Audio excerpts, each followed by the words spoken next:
अस्सलाम वालेकुम। Kaif 7 company law. आज इंशाल्लाह हम अपना लास्ट चैप्टर स्टार्ट करने जा रहे हैं। चैप्टर नंबर 12 है।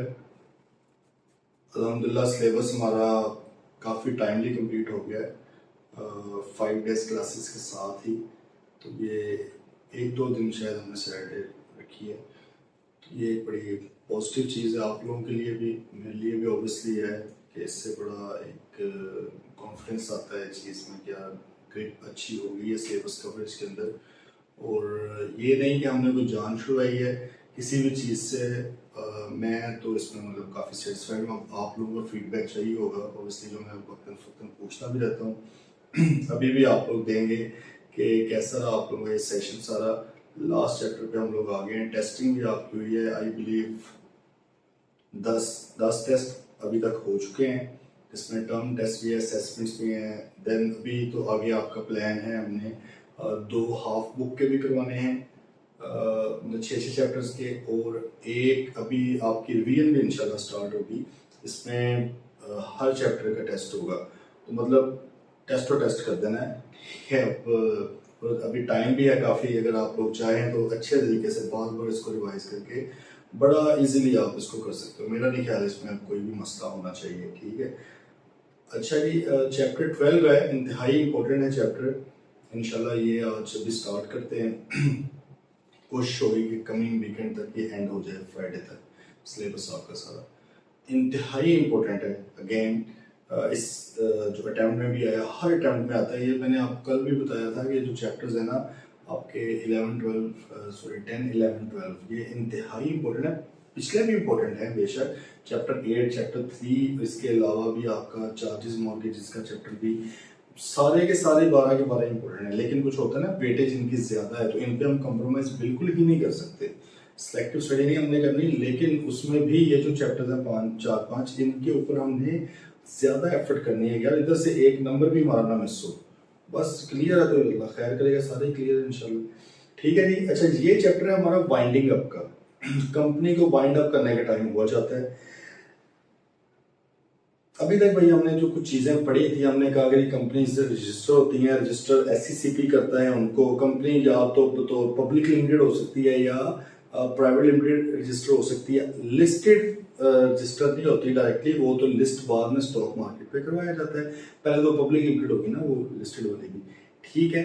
तो ये हमने देखा। फिर उनके डायरेक्टर्स कौन होते हैं, कि फर्स्ट डायरेक्टर्स कहाँ से आते हैं, सब्सिक्वेंट डायरेक्टर्स कहाँ से आते हैं, इनके अलावा कौन कौन से ऑफिसर्स होते हैं, ये हमने देखा। शेयर कैपिटल कंपनी का होता क्या है, इसका मतलब क्या है, ऑथराइज शेयर कैपिटल क्या है, पेड अप क्या है, सब्सक्राइब क्या है, इशूड शेयर कैपिटल क्या है, ये चीजें हमने देखी हैं।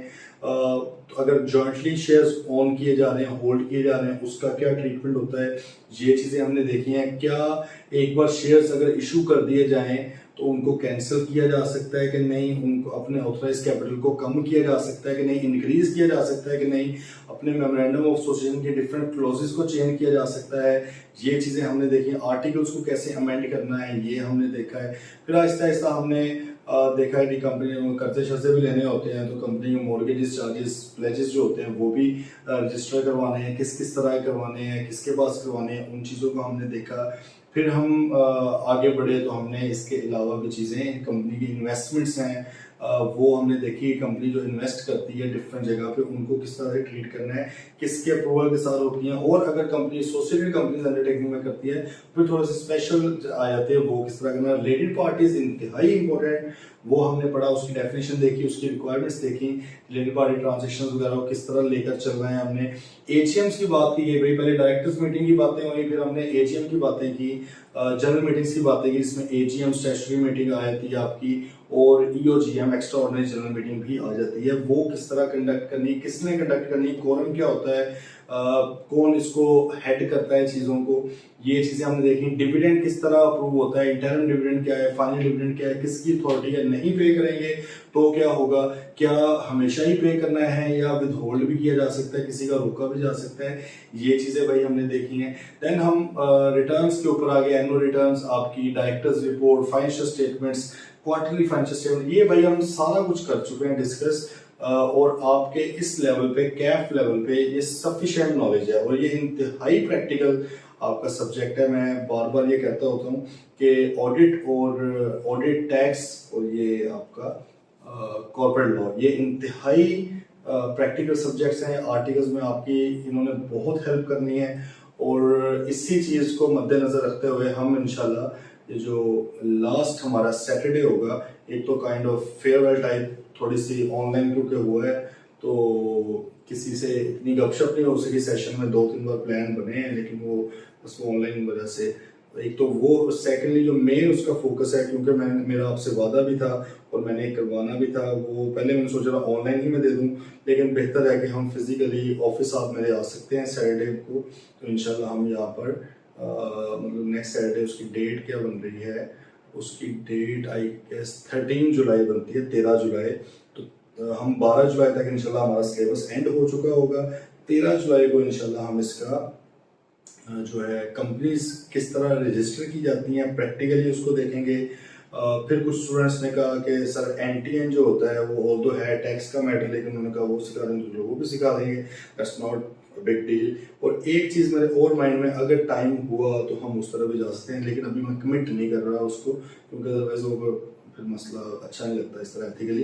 तो ये चीज़ें भाई हमने इंशाल्लाह करनी है, और ये इंतहाई ज़रूरी चीज़ें हैं प्रैक्टिकली भी आपके लिए, स्पेशली जो लोग बाद में ऑडिट वगैरह में टैक्स में बैठ जाते हैं, उनको फिर कंपनीज रजिस्ट्रेशन का आइडिया नहीं होता है। स्पेशली ऑडिट वालों को बिल्कुल ही नहीं होता, 3.5 साल ऑडिट करते रह जाते हैं, पता नहीं होता कि इवन कंपनी किस तरह रजिस्टर करते हैं, कंपनी के छोटे छोटे मामलों के लिए कहाँ पे जाके किस पोर्टल के ऊपर हमने करनी है चीज़, वो नहीं आइडिया होता। तो ये कोशिश है कि वो मैं आप लोगों को सिखा दूँ। आगे आपकी किस्मत है, आर्टिकल्स जहाँ पे भी जिस तरह भी करेंगे उसको आप पॉलिश भी कर सकते हैं स्किल को, ये एक अर्निंग स्किल है, आप अर्न भी कर सकते हैं अपनी स्किल को, बताएं लोगों को आप उसमें एडवाइस करें, पैसा भी कमाएं, कंपनी में रजिस्टर करें, ठीक है। अच्छा चलें जी, आज फिर स्टार्ट करते हैं। अब कंपनी को बंद करना भी सिखा रहे हैं, ठीक है, बंद करना भी मैं आपको उसका मैं चलो तरीकाकार आप लोगों को सैटरडे को इंशाल्लाह बताऊँ, मुझे याद करवा देना, ये भी बता देंगे वाइंडिंग अप किस तरह होनी है, ठीक है, इजी वाला तरीका बताएंगे। ये एक तरीके हैं जी, यहाँ पे हम जो बुक में पढ़ने लगे हैं, और एक और तरीकाकार है वो भी मैं खैर आपको बता दूंगा अभी, लेकिन जब वो मिलेंगे फिर सैटरडे को, उस वक्त मैं थोड़ा डिटेल में उसके ऊपर बताऊंगा आपको, डॉक्यूमेंट्स भी दिखा दूंगा वैसे उसके, जो हमने भी वाइंड अप की हुई है कुछ कंपनीज। अच्छा भाई, बात है जी वाइंडिंग अप की, आ जाते हैं जरा, काफी हमने तमहीद बांध ली है पहले तो। मैं वैसे बड़ा अल्हम्दुलिल्लाह सेटिस्फाइड हूँ कि बड़ा टाइमली और अच्छे तरीके से हमारा कॉन्सेप्चुअली सिलेबस एंड होने को जा रहा है इस चैप्टर के बाद, तो आई गेस खुश होने का अधिकार है हमें पूरा पूरा। वाइंडिंग अप की वही बात आ रही है, वाइंडिंग अप क्या है? वाइंडिंग अप का मतलब कंपनी को बंद कर देना, कंपनी को खत्म कर देना, उसकी एग्जिस्टेंस खत्म कर देना। हमने किसी दौर में कहा था मौले में मौला ना मारे तो मौला नहीं मारता, तो भाई इसका मतलब कंपनी के एंगल से हमने क्या लिया था कि भाई company is a separate legal entity, company के सारे ओनर्स मर जाए कंपनी फिर भी खड़ी है, ठीक है। कंपनी को प्रॉपरली वाइंड अप करना पड़ता है, प्रॉपर वे में इसको वाइंड अप करना पड़ता है, सारे के सारे ओनर्स चेंज हो जाएं, क्योंकि company is a separate legal entity. Company एक इंसान है, लेकिन एक ऐसा इंसान है जो कि इमॉर्टल है जब तक आप उसको मारते नहीं है प्रॉपरली वे में, ठीक है। प्रॉपर वे क्या है कि वो हम आगे पढ़ेंगे, एक सही तरीका कार एक बताया गया है, उस तरीके से जाके होगा काम, अदरवाइज कंपनी इटसेल्फ खत्म नहीं होगी। पार्टनरशिप फर्म याद होगा हमने बात की थी, पार्टनर छोड़ दिया फर्म खत्म हो जाती है भाई, दोबारा से पार्टनर्स को कॉन्ट्रैक्ट करना पड़ता है, ठीक है। सोल प्रोप्राइटर है, बिजनेस छोड़ दिया उसने, सोल प्रोप्राइटर की अपनी इंडिविजुअल हैसियत ही कोई नहीं है, या उसकी डेथ हो गई है ओनर की, सोल प्रोप्राइटर की, बिजनेस ठप हो गया, खत्म हो चुका है, उसकी कोई एक्सिस्टेंस नहीं है पार्ट। लेकिन ये जो कंपनीज होती हैं, चाहे वो प्राइवेट लिमिटेड है चाहे पब्लिक लिमिटेड कंपनी है, ये क्या होती है भाई, सेपरेट लीगल एंटिटी होती है, ठीक है। इनको वाइंड अप अगर करना है प्रॉपर वे में करना पड़ेगा, ऑटोमेटिकली नहीं होगी। तो चल देखते हैं, the term winding up of a company may be defined as the proceedings, वो प्रोसीडिंग है, वो तरीकाकार है, प्रोसेस है by which a company is dissolved, जिसके थ्रू कंपनी को डिसॉल्व किया जाता है, खत्म किया जाता है। The life of a company is put to an end, उसको हलाल किया जा रहा है प्रॉपर वे में, ठीक है। The winding up of the company is also called the liquidation of the company, इसको लिक्विडेशन भी कहते हैं। भले वक्तों में जब हम I2B पढ़ते थे तो मैंने आपको कुछ टर्म्स बताई हुई थी कि यार इनका एक ही मतलब है I2B के लेवल पे, ये भी स्पेसिफिकली बताया है कि अभी जिस आप लेवल पे हैं वहां पर आपका एक मतलब जैसे कि हमने कहा था लिक्विडेट होना, बैंकरप्ट होना, वाइंड अप हो जाना, ठीक है, इस तरह कोई और भी दो चार बताएंगे। ये जो चीजें हैं ना उस वक्त के लिहाज से ठीक है।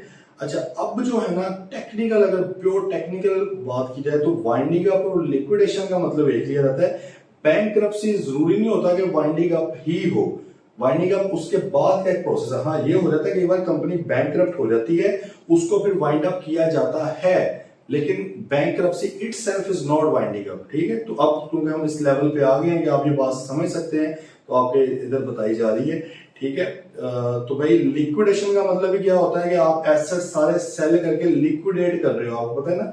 लिक्विडेशन से मुराद क्या होता है, कैश का अवेलेबल होना, कैश होना, ठीक है। तो आपने अपने तमाम टेंजिबल इनटेंजिबल एसेट सेल करके उसको कैश में कन्वर्ट कर दिया है, कंपनी को आप खत्म करने जा रहे हैं, this is called winding up as well. वही वाइंडिंग अप और लिक्विडेशन एक ही टर्म हो जाती है use.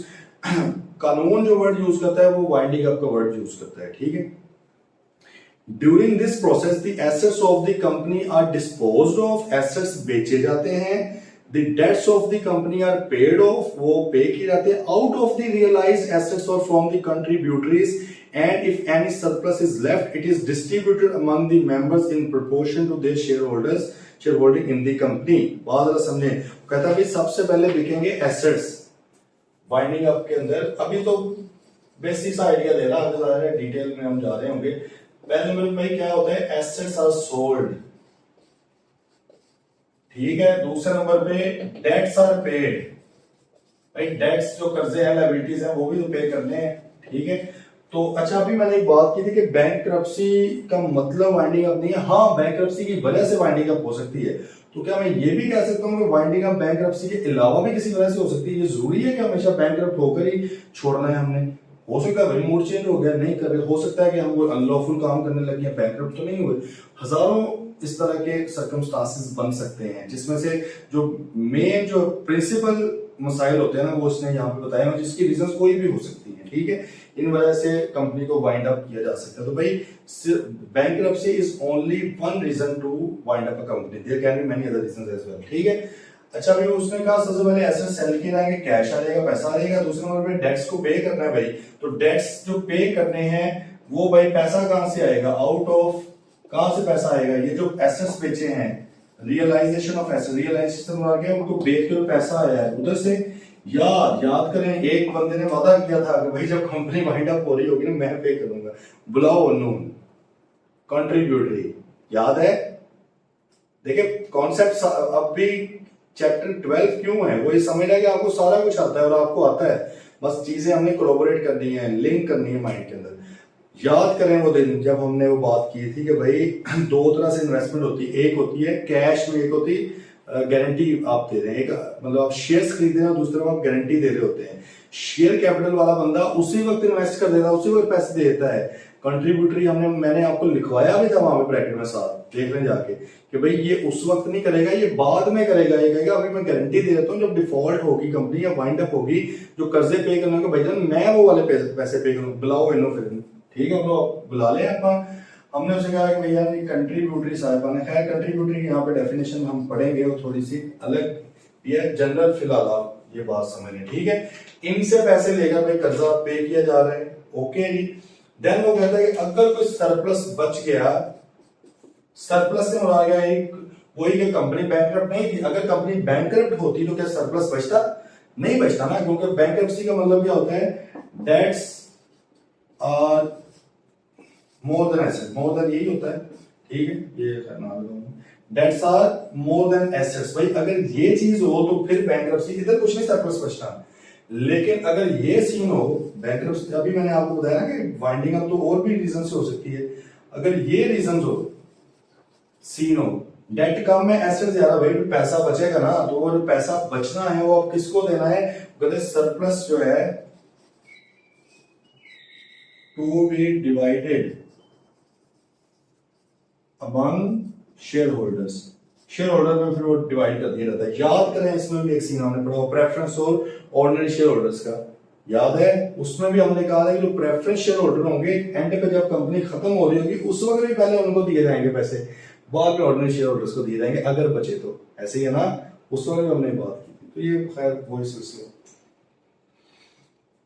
The process of winding up begins after the court passes the order for winding up or a resolution is passed for voluntary winding up। देखें, 3 तरह की वाइंडिंग अप होती है, ये बात को ना अंडरलाइन करने बड़ी इंपॉर्टेंट बात है। वो कहते हैं वाइंडिंग अप का प्रोसेस कब स्टार्ट होगा, कहते हैं 2 तरह से है। एक तो यदि आप वॉलंटरली वाइंड अप कर सकते हैं, वैसे 3 तरीके हैं, लेकिन वो प्रोसेस स्टार्ट करने की डेट के बारे से 2 बातें हैं। वॉलंटरली का मतलब किसी ने कोई जबरदस्ती नहीं किया, खुद ही सोचा कंपनी ने, मेंबर्स ने, उन्होंने स्पेशल रेजोल्यूशन पास की कि चलो जी कंपनी को बंद कर देते हैं किसी भी रीजन से, ठीक है। तो भाई ये वॉलंटरी वाइंडिंग अप है। और एक वाइंडिंग अप क्या होती है, जो अदालत वाइंड अप करती है, जो कोर्ट वाइंड अप करती है, ठीक है। तो वो कहता है कि भाई process winding up begins after the court passes the order. पहले कोई ना कोई बंदा कहेगा ना कोर्ट को खुद इल्हाम थोड़ी होना कि इस कंपनी के अंदर फटे हैं इसको बंद कर दो। कोई ना कोई तो जाएगा, वो देख लेंगे कौन जाएगा, एप्लीकेशन लेकर कौन जाता है, तो कोई ना कोई तो जाएगा। अब कोर्ट ने ऑर्डर कर दिया, चलो जी प्रोसेस स्टार्ट किया जाए, सही है, शुरू किया जाए, उस दिन से शुरू हो जाएगा। या वो कहता है कि अगर वॉलंटरी वाइंडिंग अप थी, खुद रजाकाराना तौर पर आप वाइंड अप करना चाह रहे हैं, कोर्ट इन्वॉल्व नहीं है, तो फिर भाई जिस स्टेट को आपने स्पेशल रेजोल्यूशन पास किया उस स्टेट से, okay. The company is dissolved after completion of the winding up proceedings. On the dissolution the company ceases to exist. Simple सी बात है, ओके। अब बात आई modes of winding up. Wind up करने के भाई तरीका का, कंपनी को वाइंड अप करने के तरीका का सर 3 तरीके हैं कंपनी को वाइंड अप करने के। कितने तरीके हैं भाई, बोलो बोलो, 3 तरीके हैं। कितने तरीके, 3 तरीके हैं वाइंडिंग अप के। एक को हम कहते हैं जी बाय कोर्ट, अदालत करेगी, सारे का सारा जो है ना प्रोसेस उसका वो अदालत खुद करवाएगी, ठीक है। अदालत को कोई बंदा जाके अप्लाई करेगा कि सर जी वाइंड अप करें। अब अदालत सारा आगे प्रोसेस देखेगी, पहले वो देखेगी क्या ये एप्लीकेशन वैलिड भी है, वाइंडिंग अप बनती भी है नहीं, ऑर्डर पास करेगी, फिर वो कहेगी चलो जी गुरु हो जाए शुरू। ये हम आगे पढ़ लेंगे कौन करेगा। मेरे ख्याल में आगे क्या पहले ही इसको शायद देख लेना चाहिए वैसे, ठीक है, लेकिन कल पढ़ लेंगे क्योंकि उसके अंदर थोड़ी और भी डिटेल के अंदर। फिलहाल आगे जाके देख रहे हैं हूँ मैं प्रेजेंट, उसमें लिखा बाय कंपनी, कंपनी एप्लीकेशन दे सकती है, क्रेडिटर दे सकते हैं, कंट्रीब्यूटर दे सकते हैं, सारे मिलकर दे सकते हैं, रजिस्ट्रार, कमीशन वगैरह। ये फिलहाल इतना के देख लें क्योंकि उनकी भी कुछ रिक्वायरमेंट है ना कि हर बंदा कब दे सकता है, क्या क्या जरूरियात होनी चाहिए, कंडीशंस पूरी होनी चाहिए। अच्छा जी, कोर्ट कर सकती है वाइंड अप। फिर एक आया थी वॉलंटरी वाइंडिंग अप, वॉलंटरली आप वाइंड अप कर रहे हैं, बंद कर रहे हैं, स्पेशल रेजोल्यूशन पास करके मेंबर्स ने कहा वाइंडिंग अप कर देते हैं। और एक क्या है जी आपका subject to supervision of court. क्या है, subject to supervision of court. इसको भी देख लेते हैं। इसका मतलब फिलहाल ये समझ लें कि भाई वाइंडिंग अप हम करने तो ये वाली जा रहे थे, लेकिन हमने कहा यार हमें शक पड़ रहा है, हम अदालत की सुपरविजन में करवाना चाह रहे हैं, अदालत से नहीं करवाना चाह रहे, अदालत से करवाना चाह रहे हैं, तो this is called by court. इधर क्या है कि भाई अदालत की सुपरविजन में करवाना चाह रहे हैं, अदालत भी जरा नजर रखे कि सिस्टम सही चल रहा है नहीं, थोड़ा सा फर्क है ना बात में, सही है। तो भाई 3 तरीकाकार हैं इसको लेकर चलने के, कंपनी को वाइंडिंग अप करवाने के। अच्छा, एक जो मैंने अभी आपको कुछ देर पहले बताया था कि ये तो लंबे प्रोसीजर्स हैं। अब ना कानून एक बात करता है, जरा इधर आ जाऊं, मैं बताता हूँ कानून का इधर बात कर रहे हैं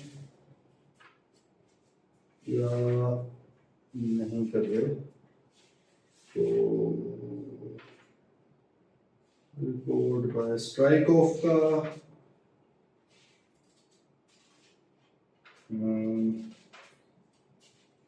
क्या मैं आपको बता देता हूँ, दिखा देता हूँ। अच्छा, फिलहाल ये है कि भाई 3 मेन तरीका का लंबे प्रोसीजर है। एक फिर जगह पे कानून कहता है यार ऐसी कंपनीज जिनके ना तो कोई एसेट्स है ना उनकी कोई लायबिलिटी है और वो कोई काम भी नहीं कर रहे, यार अब उन बेचारों को क्यों इतने लंबे लंबे प्रोसीजर अदालतों के धक्के लगवाने हैं। ये भी रेजोल्यूशन वगैरह पास करो, आगे सिर्फ रेजोल्यूशन पास करके ना काम खत्म है ना, आगे बड़ा काम है, एसेट्स बेचो, ये वो सारा कुछ करो, बहुत लंबी चौड़ी गेम है। तो कानून कहते हैं यार फिर ऐसी कंपनीज जो कि छोटी मोटी कंपनीज हैं जिनके ऊपर इतनी रिक्वायरमेंट ही नहीं लगती, उनको इतने लंबे चौड़े चक्कर में क्यों डालना है। तो कानून ने उनके लिए एक समझ लें एक सीधा सादा सा तरीका निकाला जिसका नाम रखा हुआ इजी एग्जिट। क्या नाम रखा हुआ है? Easy exit regulations. ठीक है, इजी एग्जिट रेगुलेशंस यानी उसमें क्या है कि बहुत सिंपल सा तरीका है, 7-8 फॉर्म बनने होते हैं, लेकिन ये ऐसी कंपनीज के लिए जिनका ना कोई एसेट है, ना कोई रेवेन्यू है, ना कोई कॉन्ट्रैक्ट चल रहे हैं, ना कोई लायबिलिटी है, किसी गवर्नमेंट के इदारे के कोई पैसे नहीं दे रहे हैं, मतलब बिल्कुल ही छोटी मोटी कंपनी। सही है, जिन्होंने स्टार्ट तो की, बाद में जेन बदल गया, वो कहते हैं उनको इधर धक्कों में ना डालो, उनके लिए सीधा तरीका निकालो इजी एग्जिट का। तो चौथा तरीका वो होता है, लेकिन वो किन के लिए होता है? जो कंपनीज का कोई एग्जिस्टेंस मतलब ऑपरेशंस में वो नहीं होती। सही है, जो कंपनी फंक्शन नहीं होती उसके लिए वो तरीकाकार अपनाया जाता है। वो मैं आप लोगों को जब इधर मिलेंगे इंशाल्लाह तो मैं उसका भी लास्ट भी बताऊंगा। ठीक है, वो हमने अक्सर कंपनी से करवाया भी हुआ है। ठीक, ये तो लंबे चौड़े काम ये भी हो जाते हैं, लेकिन ये इसमें टाइम बड़ा लगता है इस चीज में। अच्छा भाई, अब आगे 3 मोड्स हैं वाइंडिंग अप के, बाय द कोर्ट, वॉलंटरी और subject to supervision of the court. सही है, उसने कहा provision of the act relating to winding up shall be applicable to all modes of winding up unless expressly provided otherwise. ठीक है, उसने कहा companies act की जो रिक्वायरमेंट है ना वाइंडिंग अप की, वो तीनों मोड्स पे लगेंगी। सही है, अनलेस स्पेसिफिकली कहा हुआ है कि सिर्फ कोर्ट के ऊपर लगेगी, जैसे पढ़ने जा रहे हैं। चलो जी, पहली बात आ गई हमारी ये वाली, इधर से स्टार्ट है तो लंबा चौड़ा सिस्टम चलने लगे। बाय कोर्ट, अदालत को क्या जरूरत पड़ी है दूसरों के मामला में दखल अंदाजी करने की? लेकिन आपको पता है हमारी अदालतों को, सही है, तो क्या जरूरत पड़ी है? वो कहते हैं कि कई बार हालात इस तरह के बना दिए जाते हैं कि अदालतों को बीच में आना पड़ता है किसी के बिहाफ पे, सॉरी मतलब कि अदालतों को कानूनी तौर पे आना पड़ता है। ठीक है, वो कहते हैं कौन कौन से सर्कमस्टांसेस हैं जिसमें अदालत के थ्रू, कोर्ट के थ्रू वाइंडिंग अप होगी। अ कंपनी में भी wound up by the court, कब? ये कोई अन्य बात सिचुएशन आने की याद करनी पड़नी है, ये इसका मैं समझा भी देता हूं, लेकिन ये याद करनी पड़नी है भाईजान। ठीक है, याद करने के अलावा तरीका नहीं। याद करने का बेस्ट वे क्या है? लिखो, लिख के याद, इसको 8-10 बार लिखो, ये लिखना जरूरी है, ये पेपर में बहुत आता है। और वाइंडिंग अप जो है ना इंतहाई फेवरेट है एग्जामिनर का। ठीक है, तो बड़ा इंपॉर्टेंट है।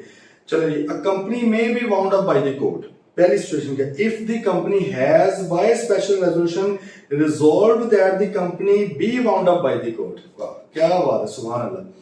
देखो, कंपनी के पास ऑप्शन थी स्पेशल रेजोल्यूशन पास करके वॉलंटरली भी वाउंड अप करवा सकती थी अपने तरीके से, कोर्ट के पास जाने की जरूरत नहीं थी, लेकिन कंपनी ने स्पेशल रेजोल्यूशन पास की क्या कि हम अदालत से वाइंड अप करवाएंगे। भाई हो सकती है ना ये वाली स्पेशल रेजोल्यूशन, तो किसी भी चीज पे आप कर लो, रेजोल्यूशन ही पास करनी है किसी भी चीज पे कर लो। उन्होंने मिलकर कहा कि भाई हम ये रेजोल्यूशन पास करते हैं कि हम अदालत से करवाएंगे। तो एक तो ये सर्कमस्टांसेस है, मतलब है कि हम यहाँ पे डिस्कस कर रहे हैं कौन कौन से सर्कमस्टांसेस हैं, कौन कौन से रीजंस हैं जिसकी वजह से आप अदालत का दरवाजा खटखटाएंगे कि भाईजान हमें हमारी कंपनी को वाइंड अप किया जाए। तो पहली सिचुएशन क्या आ गई है? अगर मेंबर स्पेशल रेजोल्यूशन पास कर देंगे भाईजान अदालत के पास चलते हैं वाइंड अप करवाने, चले जाएंगे भाई, अदालत सुनेगी आपको ऑब्वियसली, लेकिन पहले जाहिर है अदालत देखती है, रीजन देखती है। मैं अच्छा थ्योरेटिकल बातें कर रहा हूँ कुछ, सही है, वो देखती है रीजंस के भाई क्या वाकई इसको वाइंड अप करना बनता है। एक अपॉर्चुनिटी देंगे कंपनी को, जो भी जिसको भी रिजर्वेशन है कि हाँ भाई वाकई चलाएं इस सिस्टम को, फिर वो अगर ओके हो जाए अदालत को लगता है तो फिर प्रोसेस स्टार्ट हो जाता है, फिर स्टार्ट के बाद टाइम लगता है। अच्छा, दूसरा point, if default is made in default का मतलब non compliance violation, if default is made in delivering the statutory report to registrar और in holding the statutory meeting. ये भाई किसके लिए? ब्रैकेट में लिख लो फॉर पब्लिक कंपनीज ओनली। ये पता है ਤੁਹਾਨੂੰ कि स्टैट्यूटरी रिपोर्ट, स्टैट्यूटरी मीटिंग हर कंपनी ने नहीं करनी होती। इसमें से जो हम सर्कमस्टांसेस, जो हालात पढ़ रहे हैं, कुछ हालात हैं जो हर कंपनी के ऊपर लगेंगे। जैसे स्पेशल रेजोल्यूशन था, कोई भी कंपनी पास कर सकती, लेकिन कुछ हैं जो स्पेसिफिक कंपनीज के ऊपर लगेंगे। जैसे दूसरा पॉइंट है ये, this is not for private limited companies because private limited companies are not required to hold any kind of statutory meeting. Statutory meeting किसने करनी होती है? पब्लिक लिमिटेड कंपनी ने करनी होती है। थोड़ा सा अगर हम याद कर लें तो कब करनी होती है? उसमें करनी होती थी भाई 6 months ऑफ 180 days, बल्कि 180 days of commitment of business और 9 months from incorporation which ever is earlier. यही था भाई, इनमें से जो भी पहले है उसमें करनी। तो भाई वो यहाँ पे कह रहा है कि अगर कंपनी ने स्टैट्यूटरी मीटिंग की ही नहीं है, या स्टैट्यूटरी रिपोर्ट आपको याद होगा एक बनानी होती है, वो उसने रजिस्ट्रार को जमा नहीं करवाई, तो ये भी रीजन हो सकती है। अब लॉजिकली सोचे कौन बताएगा ये बात, अदालत को क्या पता कौन सी कंपनी, ये रजिस्ट्रार जाकर बताएगा ना। पहले वाले पॉइंट में कौन बता रहा है, मेंबर्स बता रहे हैं कि सर जी स्पेशल रेजोल्यूशन में प्लीज जरा कंपनी माइंडेड आप की तरफ चले जाएं आगे, क्योंकि कल मैंने अभी आपको जो दिखाया हम पढ़ेंगे कौन कौन एप्लीकेशन देता है, बड़ी लॉजिकल सी बातें हैं, आपको पता लग जाएगा कौन दे रहा होगा एप्लीकेशन। दूसरे पॉइंट में भाई रजिस्ट्रार को पता होगा ना इन्होंने मीटिंग की है कि नहीं की, इन्होंने स्टैट्यूटरी रिपोर्ट में जमा नहीं करवाई, तो वो ही जाएगा ना फिर उसके पास, ठीक है। तीसरा point, if default is made in holding any 2 consecutive AGMs, ये अब हर कंपनी के लिए, हर कंपनी के लिए है, ये भी सवाल है, सिंगल मेंबर कंपनी के लिए भी है।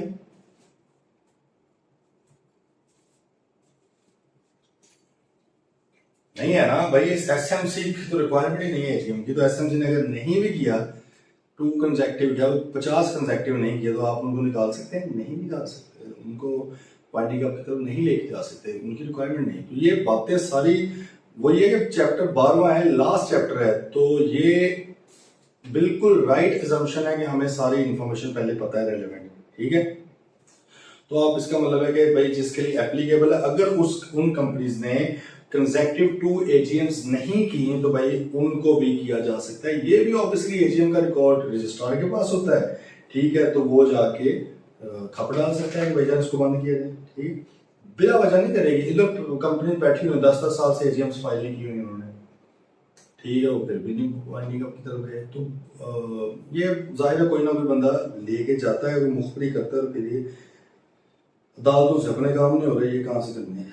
चौथा, if the company has made a default, देखो डिफॉल्ट वाली बातें आ रही हैं, if the company has made a default in filing with the registrar its financial statements और annual returns for immediately proceeding 2 consecutive financial years, अगर किसी company से मतलब कौन, वो कंपनी जिसके लिए रिक्वायरमेंट थी फाइनेंशियल स्टेटमेंट और एनुअल रिटर्न जमा करवाने की, ठीक है, जिसके लिए रिक्वायरमेंट, जैसे फाइनेंशियल स्टेटमेंट फाइल करने की रिक्वायरमेंट, अगर आप प्राइवेट कंपनी है और किसी पब्लिक की सब्सिडरी नहीं है, आपका 10 मिलियन से कम है पेड अप कैपिटल, तो भाई आपको तो फाइनेंशियल स्टेटमेंट सबमिट करवाने की जरूरत ही नहीं है, फाइल करने की जरूरत ही नहीं है। ऐसे ही ना, तो अगर उसने नहीं की तो कोई फटा नहीं कर दिया, कोई बात नहीं है, खैर उसको नहीं वाइंडिंग अप की तरफ लेके जाया जा सकता।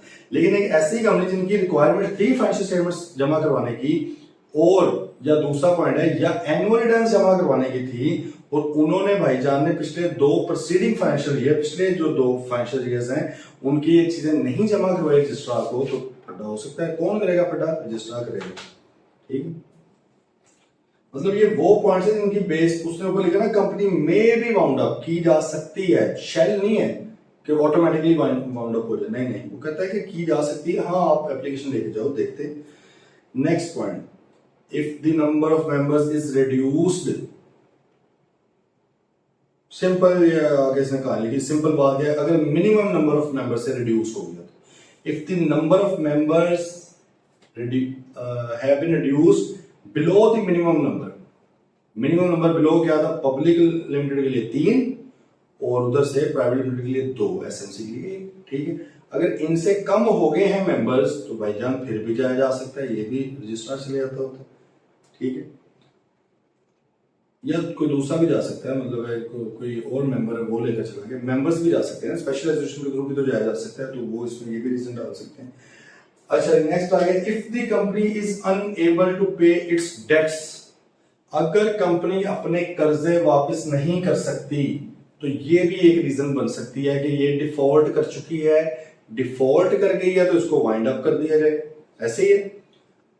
अब यहाँ पे नुकता ये है कि कब समझा जाएगा कंपनी अपने कर्जे वापस नहीं कर सकती, क्या कोई अमाउंट है, क्या कोई थ्रेशोल्ड है कि समझा जाएगा अगर ये ना वापस हुआ तो ये समझा जाएगा कंपनी डिफॉल्ट है, बिल्कुल है।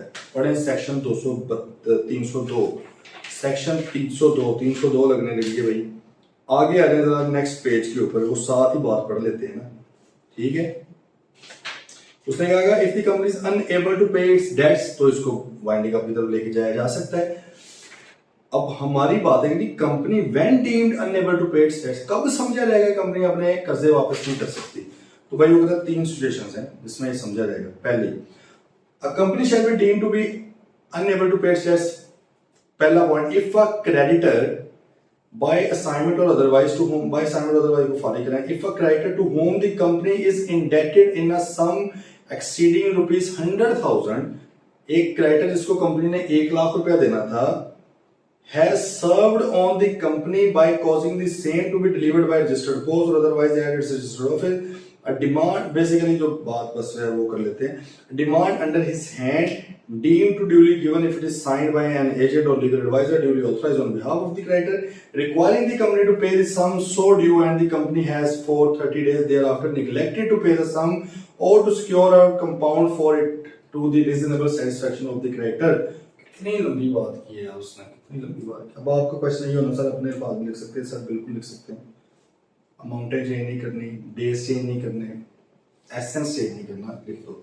एसेंस क्या बात का, वो कह रहा है कि भाई कब समझा जाएगा कि कंपनी अपने कर्जे वापस नहीं कर सकती। तो उसने कहा कि भाई पहला पॉइंट है, अगर किसी क्रेडिटर ने कंपनी से 1 लाख रुपया या इससे ज्यादा पैसे लेने थे और उस क्रेडिटर ने प्रॉपर वे में कंपनी को नोटिस भी लिखा है कि भाईजान मुझे पैसे दो, अब वो नोटिस चाहे उसने खुद लिखा है, चाहे उसके वकील ने लिखा, चाहे उसके किसी एजेंट ने लिखा है, प्रॉपरली कन्वे किया गया है जैसे कि नोटिस कन्वे किए जाते हैं। हमने एक चैप्टर में पढ़ा था कि भाईजान नोटिस किस तरह कन्वे किए जाते हैं, रजिस्टर्ड पोस्ट वगैरह के थ्रू, ईमेल के थ्रू वगैरह। वो कहता अगर प्रॉपर वे में कन्वे, मतलब है कि बहाना ना मिले कंपनी को कि सामने तो पता ही नहीं सी है। कहता अगर आपने प्रॉपर वे में जैसे कानून कहता है उस तरह आपने नोटिस डिलीवर कर दिया है कि भैया मुझे पैसे दो, और कंपनी ने 30 दिन हो गए हैं, इससे ज्यादा हो गए हैं, कंपनी ने उसको निगलेक्ट किया हुआ है, उसको अवॉइड कर रही है पे करने से, तो भाई ये रीजन सफिशिएंट है कि company is unable to pay its debts. तो आइएगा समझ, दोबारा सुनिए। अच्छा, ये जो पैसे है ना, ये ड्यू डेट के बाद का नोटिस है। अगर फॉर एग्जाम्पल आपने किसी परचेज की ही 90 डेज के क्रेडिट के ऊपर है, मैं आपको 90 दिन बाद दूंगा, वो गए महीने बाद, चलो जिसको वेंडर करना है, ये नहीं है रीजन। ड्यू डेट के बाद आपने बेसिकली रिमाइंडर उसका तरले करने स्टार्ट किए हैं, तरले करते हुए 30 दिन हो गए। एक क्रेडिटर ने कंपनी को 1 लाख रुपए या इससे ज्यादा का कर्जा दिया था, ड्यू डेट गुजर चुकी है, अब उस क्रेडिटर ने प्रॉपर वे में नोटिस भेजा है कंपनी को कि भाई साहब मुझे पैसे दो वरना मैं केस कर दूंगा, और कंपनी ने अभी तक 30 दिन से ज्यादा गुजर गए, अभी भी पैसे नहीं दिए, तो भाईजान फिर जो है समझा जाएगा company is unable to pay its dates. और ये भी एक सर्कमस्टांस है जिसकी बेस पर कंपनी को वाइंडिंग अप रिजर्व लेके जाया जा सकता है। ठीक है, दूसरा point, if execution or other process issued on a decree or order of any court or any other competent authority in favor of a creditor of the company is returned unsatisfied in whole or in part। कहते हैं यार अगर अदालत ने या किसी और competent authority ने, मतलब जिसके पास ये इख्तियार हो कि वो किसी बंदे के हक में पैसों का फैसला कर सके, बेसिकली ट्राइब्यूनल जैसे होते हैं, आपने शायद टैक्स में पढ़ा हो, ठीक है, कमिश्नर होता है, कमिश्नर अपील, फिर आगे ट्रिब्यूनल होता है, फिर अदालतें होती है। मतलब वो कह रहा है कि कोई भी वो कॉम्पिटेंट अथॉरिटी, जिसको ये अथॉरिटी कानून ने दी हुई है कि वो फैसला कर सकती है कि इस बंदे को इतने पैसे दो। अब उसने वो पैसे देने का कुछ कहा हुआ, फॉर एग्जाम्पल 15 दिन के अंदर इसको पेमेंट करो, 15 दिन हो गए पेमेंट नहीं हुई, तो फिर भी वो समझा रहेगा कि unable to pay its dates. सही है। मिसाल हजारों मिसालें इस तरह की होती है। मिसाल तौर पर आपने कोई गाड़ी बुक करवाई है, आजकल ये बड़े मसले चल रहे थे, गाड़ी बुक करवाई है, उन्होंने एडवांस में पैसे लिए हुए हैं, ठीक है, उन्होंने एक डेट दी थी, फलां डेट को आपको गाड़ी डिलीवर हो जाएगी, आप गए उस डेट को, उन्होंने कहा यार आ जाएगी, कोई 10 दिन और वेट करो, 5 दिन और वेट करो, ठीक, उन्होंने तंग करना स्टार्ट कर दिया। आप चले कंज्यूमर कोर्ट के अंदर, अदालत के अंदर कि भाईजान ये सीन वैसा चल रहा है, अदालत ने फैसला किया कि भाईजान इनको फौरन इनके पैसे वापस करो, ठीक है, 5 दिन के अंदर पैसे वापस करो। 5 दिन गुजर गए, पैसे वापस नहीं किए गए, कहते ये समझा जाएगा कि that the said party is unable to pay its debts, तो पैसे वापस नहीं कर सकती। ठीक है, अब अगर आप चाहें तो उसके खिलाफ प्रोसीडिंग्स वाइंडिंग अप की करवा सकते हैं। ओके, चलो तीसरा पॉइंट, मतलब पहले पॉइंट के अंदर उसने अमाउंट बता दिया, दूसरे पॉइंट में वो बात ही कुछ और कर रहा है। वो कह रहा है अगर किसी कॉम्पिटेंट अथॉरिटी ने हुक्म दिया हो आपको किसी को पे करने का और आप फिर भी ना कर पाए पे, अनसेटिस्फाइड है अभी तक वो बंदा, आप अभी तक पे नहीं कर पाए, तो भाई यही समझा रहेगा आपके पैसा कोई नहीं है, you are unable to pay your debts. Okay, third point, if it is proved to the satisfaction of the court that the company is unable to pay its debts, and in determining whether the company is unable to pay its debts, the court shall take into account the contingent and prospective liabilities of the company। पहला point भाई, दोबारा पहला point क्या था कि 1 लाख रुपया credit ने लेना था, ड्यू डेट के बाद उसने नोटिस भी लिखा, प्रॉपर वे में नोटिस दिया रजिस्टर्ड पोस्ट ऑफिस एड्रेस के ऊपर, लेकिन कंपनी आगे से पे नहीं कर रही भाई, तो ये समझा जाएगा कि company is unable to pay its dates. दूसरा सीन क्या है कि कंपनी को ऑर्डर किया गया था, अदालत की तरफ से हुक्म आया था या किसी कॉम्पिटेंट अथॉरिटी की तरफ से कि फलां बंदे को पैसे दो, कंपनी अभी तक नहीं पे कर रही वो पैसे, इसमें डेज शेयर्स भी कुछ भी नहीं है, फिर भी ये समझा जाएगा unable to pay its dates. सही है। तीसरा पॉइंट क्या है कि अगर इसके अलावा किसी भी रीजन से कोर्ट को लगता है कि यार ये जितने के इसने कमिटमेंट्स की हुई है लोगों के साथ, मैं आपको इतने दूंगा, इतने पैसे दूंगा, इतने पैसे दूंगा, ये प्रोस्पेक्टिव या कंटिजेंट से मुराद क्या होता है, ये स्टडी से में आपने पढ़ा ही होगा कि जो किसी इवेंट के ऊपर डिपेंड कर रही होगी, अगर वो चीज होगी तो मुझे देने पड़ सकते हैं पैसे, ठीक है। तो वो कहते हैं अदालत के अंदर ओरिजिनल आपकी लायबिलिटीज को भी कंसीडर कर रही होगी, काउंट कर रही होगी, टोटल कर रही होगी, और जो कंटिजेंट या प्रोस्पेक्टिव जो भी है नहीं फ्यूचर में हो सकती है उनको भी कर सकती होगी। तो अगर अदालत को लगे कि यार हाँ वाकई भाई ये तो नहीं पैसे दे सकते जितने के इनके ऊपर कर्जे चढ़ रहे हैं और इतने आने वाले कर्जे हैं, तो इसको भी यही समझा जाएगा companies unable to pay its dates. Okay भाई, तो 3 सिनेरियोज हैं, ये आगे आप लिख लें, इसका प्लस सेक्शन 302 मतलब है कि जब आप ये पढ़ें तो आपने वो भी पढ़ लेना जाके, अदरवाइज वो अलग पढ़ेंगे तो वो समझ नहीं आती चीज की। अच्छा, अभी तक हम भाई 6 सिचुएशंस पढ़ चुके हैं। पहली सिचुएशन क्या थी कि जब कोर्ट से वाइंड अप करवाया जा सकता है, पहली सिचुएशन थी कि अगर मेंबर स्पेशल रेजोल्यूशन पास कर दे कि हमने करवाना ही कोर्ट से है, ये हो सकता है। दूसरा क्या था, अगर भाई कंपनी ने स्टैट्यूटरी रिपोर्ट जमा नहीं करवाई रजिस्ट्रार को या स्टैट्यूटरी मीटिंग होल्ड नहीं की, और ये obviously for public limited companies only, ठीक है। थर्ड पॉइंट क्या है कि अगर पिछली 2 एजीएम्स कंसेक्टिव नहीं करवाई गई तो ये भी रीजन सफिशिएंट है वाइंडिंग अप की तरफ जाने के लिए, ठीक है। लेकिन आपको पता है कि एसएमसी के लिए ये नहीं, क्योंकि उसकी रिक्वायरमेंट नहीं है। फिर आगे जो कहता है कि अगर आप रजिस्ट्रार के पास आपने फाइनेंशियल स्टेटमेंट जमा नहीं करवाई पिछले 2 सालों की, या एनुअल रिटर्न जमा नहीं करवाई पिछले 2 सालों की, ऑब्वियसली जिनके लिए बनती थी करवाना उन्होंने, तो ये भी एक सफिशिएंट रीजन है वाइंडिंग अप की तरफ जाने के लिए। फिर आगे अगर आपके number of members, minimum number as prescribed by the companies act 2017 उससे कम हो जाए तो सर फिर भी वाइंडिंग अप की तरफ जाया जाएगा। देन एफ में if the company is unable to pay its debts, अगर वो कंपनी अपने डेट्स पे नहीं कर सकती, और कब पे नहीं कर सकती उसके 3 सिनेरियोज हमने डिस्कस कर लिए हैं। नेक्स्ट पॉइंट जी, if the company is conceived or brought forth for or is or has been carrying on unlawful or fraudulent activities, उसने कहा कि भाई अगर कंपनी बनाई ही किसी फ्रॉडलेंट या अनलॉफुल काम के लिए थी, इलीगल काम के लिए थी, या पहले तो सही बनाई गई थी अब उसने अनलॉफुल या फ्रॉडलेंट काम करना स्टार्ट कर दिया है, तो ये भी एक रीजन है, ठीक है। ओके भाई, अच्छा अब ये इधर आ जाए इसके साथ ही ना, ये आप दूसरे पेज पे राइट साइड पे लिखे अनलॉफुल एक्टिविटी लिखा हुआ है, तो भाई कौन सी एक्टिविटी अनलॉफुल एक्टिविटी कंसीडर की जाएगी, ठीक है। क्योंकि फ्रॉडलेंट जो चीज है बड़ी जजमेंटल सी चीज है ना, फ्रॉड ये इसको फ्रॉडलेंट समझा है या नहीं, वो जाहिर प्रूव होने पे है कि फ्रॉड है या नहीं। अनलॉफुल का उन्होंने कुछ का क्लियर बता दिया है। अच्छा, यहां पर मैं आपको एक रेफरेंस दूंगा, आप खोलें जरा, आपके पास जो इनकॉर्पोरेशन के डॉक्यूमेंट्स हैं उसमें मेमोरेंडम खोलें, उसमें आप प्रिंसिपल लाइन ऑफ बिजनेस वाला सेक्शन देखें, उसमें वो ये लिखा हुआ है कि यार हम ये वाली सर्विसेज, ये वाले काम नहीं करेंगे, एमएलएम मार्केटिंग वगैरह, पिरामिड स्कीम्स, पॉन्जी स्कीम्स उधर बात की हुई है ना, या हम वहां पर भी वादा करते हैं कि हम नहीं करेंगे ये काम, ठीक है। और हम लोगों से पैसे नहीं लेंगे डिपॉजिट के नाम पे, अगर वो लेने हैं तो भाई आप बैंक के तौर पे रजिस्टर होना, फिर आपको बैंकिंग लाइसेंस लेना पड़ेगा या एनबीएफसी का लाइसेंस लेना पड़ेगा। ये मैंने तब भी हमने जब पढ़ा था उस वक्त भी थोड़ा डिस्कस किया था, तो ये तो आपके मेमोरेंडम का पार्ट भी है, आपकी जो इनकॉर्पोरेशन की एप्लीकेशन है उसका पार्ट है भाई, कि आपने ये हरकतें नहीं करनी। तो अगर आप ये हरकतें करते हो तो अनलॉफुल है, ठीक है। तो देख लेते कौन सी है अनलॉफुल एक्टिविटी से मुराद क्या है, द प्रमोशन और carrying on any of scheme और बिजनेस हाउसएवर, जैसे मर्जी आप उसको अब नाम देते रहे, shall be deem to an unlawful activity. ये वो कहता है कि 3 चीजें कर रहे हो ना आप, उसको किसी और नाम से चाहे करते रहे, अगर उसका एसेंस, उनका जो मॉडल वो ये वाला है ना, तो अनलॉफुल है। पहला क्या है, whereby in return for deposit और कंट्रीब्यूशन वेदर पीरियडिकली और otherwise of sum of money in cash by means of coupon, certificate, tickets or other document payment at future date or dates or money of money or grant of property right or benefit directly और indirectly and weather with और without any other right और benefit determined by chance और lottery to.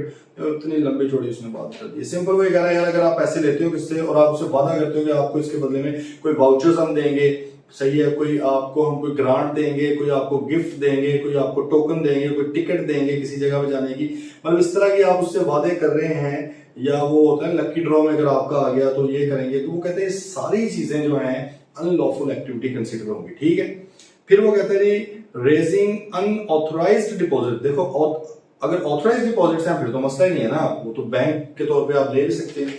वो कहता है unauthorised है, आपको authority नहीं थी पैसा इकट्ठा करने की। अगर हर कंपनी के पास अथॉरिटी नहीं है पैसा इकट्ठा करने की, भाई ये बात ध्यान में रखनी है आपने। जनरल पब्लिक से तो वैसे नहीं आप इकट्ठा कर सकते, वो आप सिर्फ और सिर्फ क्या करेंगे, या तो डिबेंचर्स इशू करेंगे या आईपीओ करेंगे, वो भी ऑथराइज होंगे ना, पहले लिस्ट होंगे फिर ही करेंगे।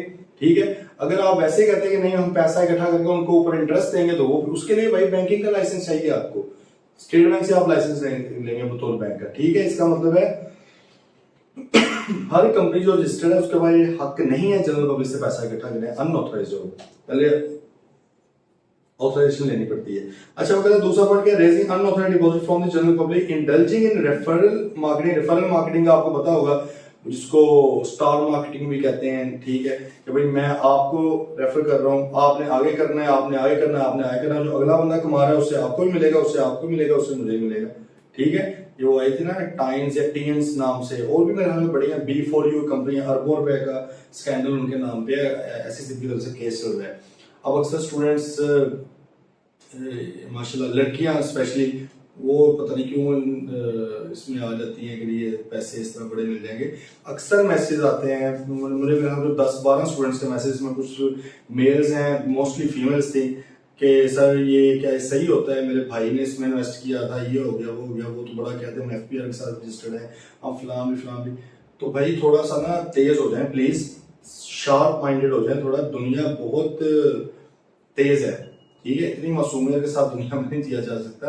अनफॉर्चुनेटली मुझे ये कहते हुए बड़ा दुख होता है कि एक शरीफ आदमी जो है उस बेचारे का बड़ा मुश्किल हुआ पड़ा है चलना सिस्टम में। तो आप खुद धोखा ना दें किसी को, लेकिन कम से कम इतने तो होना यार, अकल हो के आपके साथ भी इतने बड़े धोखे ना हो। ठीक है, कुछ धोखे तो होते हैं, हसीन होते हैं, लेकिन हर धोखा तो नहीं होना चाहिए, specially financial.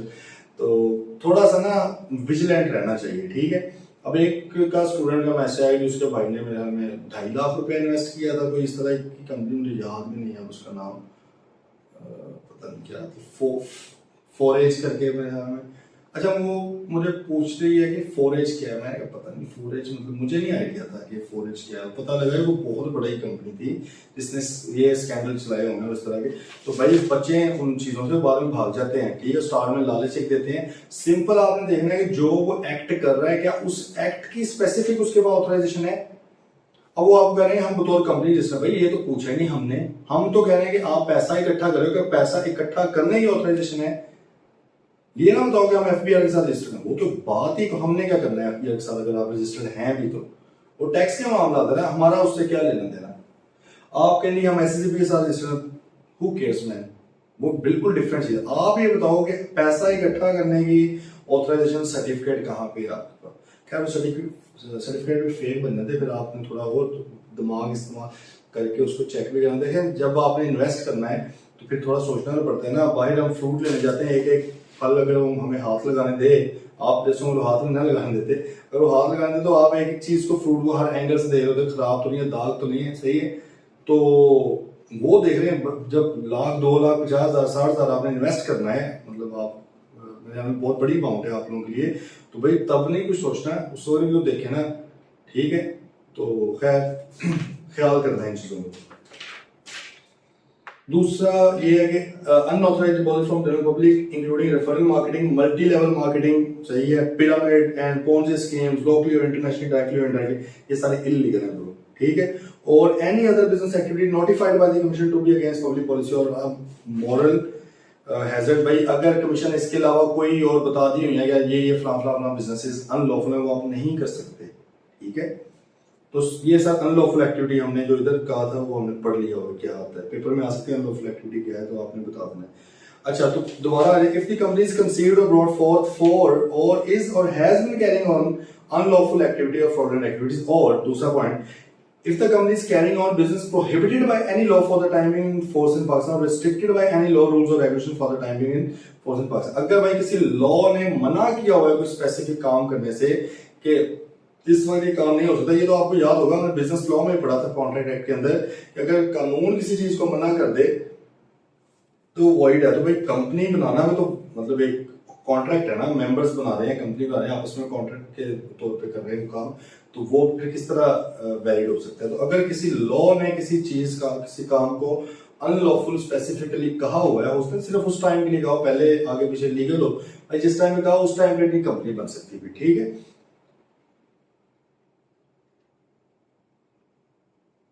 Conducting its business in a manner oppressive to the minority members, minority members से मुराद है members together holding not less than 10% of equity share capital, ठीक है।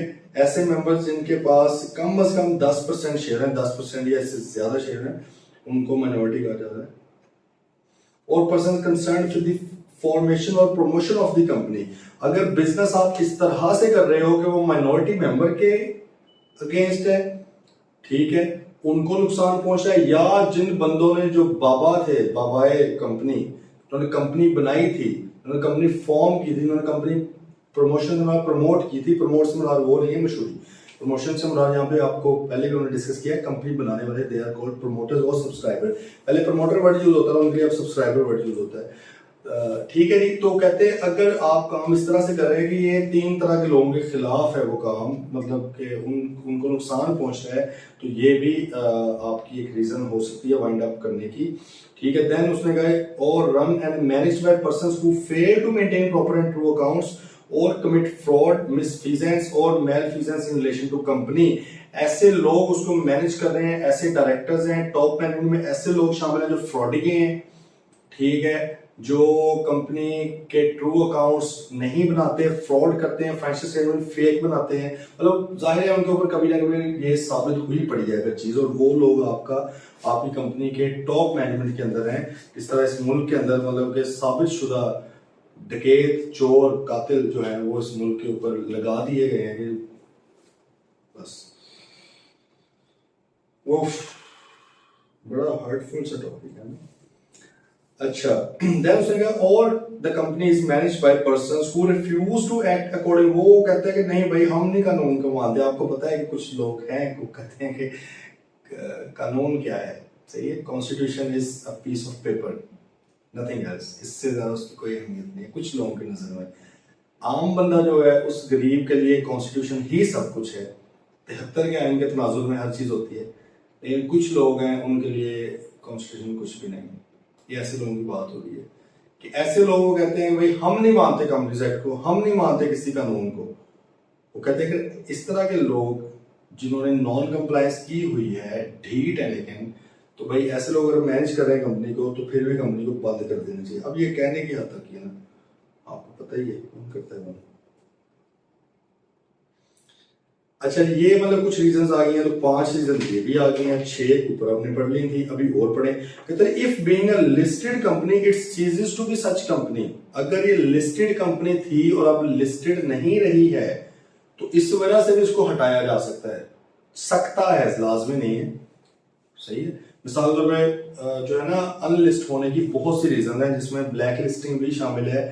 उसमें अक्सर होता है कि डिविडेंड पे नहीं कर रही कंपनी काफी अरसे से, कंपनी जो है फेक फाइनेंशियल स्टेटमेंट्स जमा करवाती है, फाइनेंशियल स्टेटमेंट जमा ही नहीं करवाती, एजीएम होल्ड नहीं करती, तो उधर बहुत ज्यादा सख्ती है, ठीक है। तो हो सकता है किसी तो अब वो हो सकता है उसमें से कोई रीजन इधर भी लग रहा हो, ऊपर वाले में से भी कोई लग रहा हो, तो उस वजह से भी उसको फारिग किया जा सकता है। लेकिन ऑब्वियसली रीजन हो सकती है, ये लाजमी नहीं कि जो कंपनी अनलिस्टेड होगी उसको बिल्कुल ही बंद ही कर दो फौरन, नहीं, अभी प्रोसेस स्टार्ट होगा, ठीक है। अच्छा, आगे इसने कहा और if the court is of the opinion that it is just and equitable, वो कहता तो दिल कर रहा है, ठीक है।